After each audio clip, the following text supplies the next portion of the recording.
कराची में ऑयल चोर माफिया की चांदी डिस्ट्रिक्ट मलिर तेल चोरी की मंडी बन गई। पुलिस रोजाना की वसूली के बाद तेल चोर माफिया की सरपरस्त बन गई।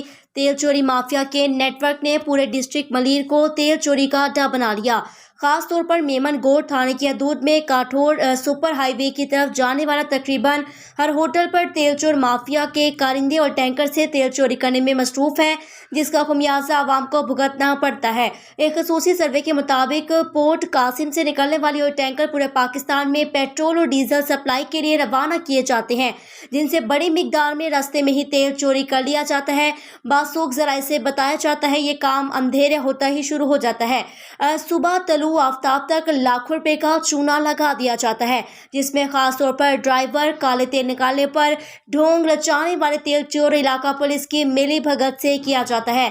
तस्दीक शुदा जराये की जानिब से ये इंकशाफ भी किया गया कि खास रोड जो नेशनल हाईवे से काठोर और सुपर हाईवे की जानिब जाता है, इस सड़क के दोनों तरफ होटलों से मुल्हिक बाकायदा तेल चोरी के अड्डे बनाए गए हैं, जिनमें अंधेरा होते ही मुख्तलिफ ऑयल डीजल पेट्रोल के टैंकर एक एक करके रुकते हैं, जिससे वहां मौजूद तेल चोर बड़े डब्बे भरते हैं। यही पेट्रोल अवाम को महंगे दामों फरोख्त किया जाता है।